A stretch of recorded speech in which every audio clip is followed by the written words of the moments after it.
শারীরিক চাহিদা মেটানোর নাম যদি ভালোবাসা হতো, তাহলে প্রত্যেকটা পতিতালয় হতো ভালোবাসার কেন্দ্র।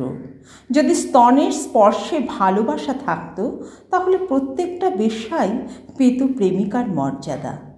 পার্কের কোণে ভালোবাসার লুকোনো থাকে না, প্রেমিকার দেহের স্পর্শে ভালোবাসা থাকে না। ভালোবাসা থাকে প্রিয়জনের শাসনে, ভালোবাসা থাকে প্রেমিকার ছোট ছোট আবদারে।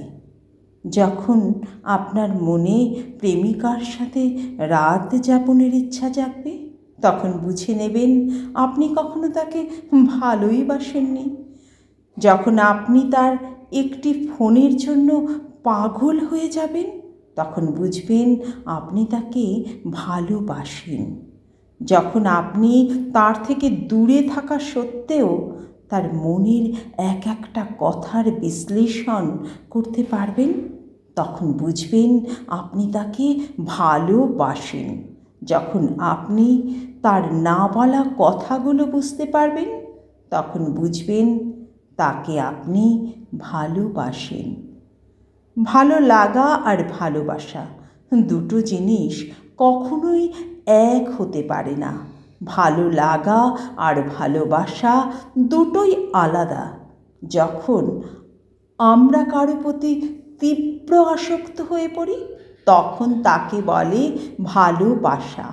কিন্তু যদি আসক্তিটা অল্প মুহূর্তের হয়, তাহলে সেটাকে বলা হয় ভালো লাগা। দীর্ঘ সময় ফোনে আলাপ করার নাম ভালোবাসা নয়, বরং তার মঙ্গলের কথা চিন্তা করে তাকে বারবার ফোন না দেওয়ার নাম ভালোবাসা।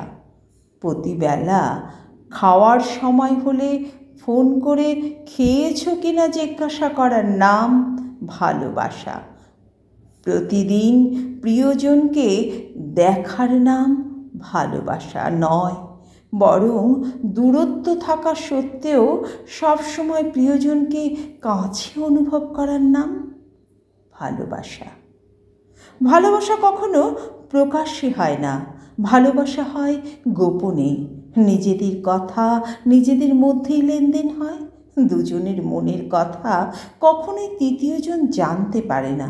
প্রিয়জনের কথা ভেবে নিজের ভালোবাসা গোপনে রাখার নাম ভালোবাসা। গ্যালারিতে রাখা ছবিটা দেখে যদি আপনার মুখে হাসি ফুটে ওঠে, তাহলে বুঝবেন আপনি তাকে সত্যিকারের ভালোবাসেন। রাতে ঘুমানোর আগে যদি তার করা মেসেজ চেক করেন, তাহলে সত্যিই আপনি তাকে ভালোবাসেন। তার একটা এসএমএসও যদি আপনার উত্তেজনা বাড়িয়ে দেয়, তাহলে বুঝবেন আপনার ভালোবাসা বিশুদ্ধ।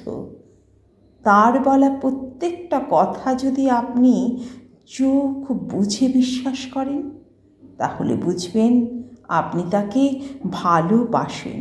ভালোবাসা কখনোই দেখানো যায় না, ভালোবাসা অনুভব করা যায়।